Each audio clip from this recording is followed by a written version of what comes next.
नमस्कार मित्रों। भगवद गीता का 7वां अध्याय तत्वमीमांसी अध्याय है। अर्थात इस संसार की उत्पत्ति कैसे हुई और यह संसार इस अवस्था तक कैसे पहुंचा, आज सारे वैज्ञानिक लगे हुए हैं इसका विवेचन करने में। और आज तक अभी तक परमाणुवाद को प्रमुख सिद्धांत माना जाता है। ऐसा माना जाता है कि यह संसार छोटे छोटे कणों से मिलकर बना है, जिन्हें परमाणु कहते हैं।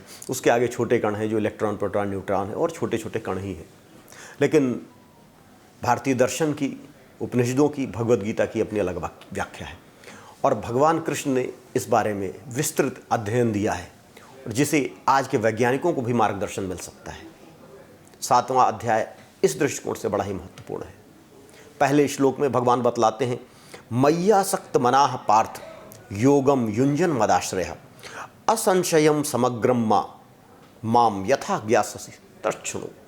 अर्थात कोई भी व्यक्ति मय्यासक्त मनाः, जो केवल मेरे ही ऊपर आसक्त मन वाला है, ऐसा व्यक्ति जिसका चित्त केवल प्रभु में लगा हुआ है। योगम युंजन मदाश्रय, जो भगवान का आश्रय लेकर भगवान के चित्त में रमन करता हुआ योग में आसीन है, ऐसा व्यक्ति निश्चित ही इस संसार के बारे में समग्र ज्ञान प्राप्त कर सकता है।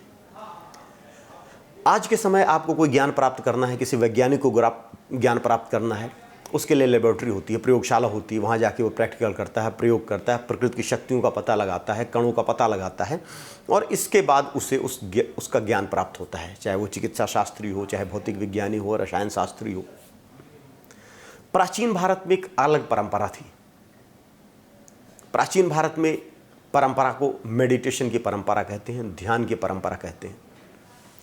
और महर्षि पतंजलि ने योग सूत्र में बड़ी विस्तृत व्याख्या की है कि किस तरह का ध्यान लगाने से किस तरह का ज्ञान प्राप्त होता है। आप देखेंगे कि प्राचीन भारतीय ऋषियों ने ऐसे ऐसे ज्ञान प्राप्त किए जो आज दूरबीनों से भी देखा जाना जिनको मुश्किल है। आज दूरबीन, इतनी वैज्ञानिक प्रगति के बाद आज जो हम ज्ञान प्राप्त कर पाए हैं, भारतीय ऋषियों ने बहुत पहले बिना किसी वैज्ञानिक उपकरण के वो ज्ञान प्राप्त कर लिए थे। वही भगवान कृष्ण कह रहे हैं कि अगर आप समाधि की अवस्था में जाओगे, केवल मेरे ही ऊपर आश्रित मन वाले होगे और मुझे आश्रय बनाकर मेरे ही आश्रय में आप योग करोगे, तो आप संसार में जो कुछ ज्ञातव्य है वो जान जाओगे। अगले श्लोक में जो कह रहे हैं वही बात कह रहे हैं, ज्ञानम ते अहम सविज्ञानमिदं वक्ष्यामशेषतः यज् ज्ञात्वा नेह भूयो अन्यत् ज्ञातव्यम अवशिष्यते। अर्थात अहम ते सविज्ञानमिदं वक्ष्याम अशेषतः, मैं तुम्हें वह समग्र ज्ञान बतलाऊंगा जिस ज्ञान को जानने के बाद कोई भी ज्ञान तुम्हारे लिए अवशिष्ट नहीं रहेगा। जो भी आप वैज्ञानिक ज्ञान देखते हो वो सापेक्ष होता है। हर एक वैज्ञानिक आता है, अपना कुछ ज्ञान बतलाता है, उसका कुछ ज्ञान सत्य होता है, कुछ असत्य होता है। फिर नया वैज्ञानिक आता है, उसको करेक्ट करता है और आगे बढ़ता है। इसी तरह से वैज्ञानिक नियम सापेक्षिक होते हैं और आप कुछ चीज़ों के लिए वो प्रयुक्त होते हैं और कुछ चीज़ों की व्याख्या वो नहीं भी कर पाते हैं। यही हर वैज्ञानिक सिद्धांत का यही नियम है। वो सत्य भी है, एक सापेक्ष रूप से सत्य है। न्यूटन ने ग्रहों की गति बतलाए, फिर कैपलर ने उसको करेक्ट किया। इसी तरह से बहुत सारे नियम हैं, अनेक नियम आते रहते हैं। अभी तक यही माना जाता रहा है कि परमाणुओं से सृष्टि की संरचना हुई है। अब कई नए वैज्ञानिक सिद्धांत आ रहे हैं, वो मान रहे नहीं। परमाणुवाद की थ्योरी बहुत सारी समस्याओं को सॉल्व नहीं कर सकती, इसलिए परमाणुओं के अलावा भी कुछ है जिससे सृष्टि हुई है। परमाणु सृष्टि का मूल नहीं है।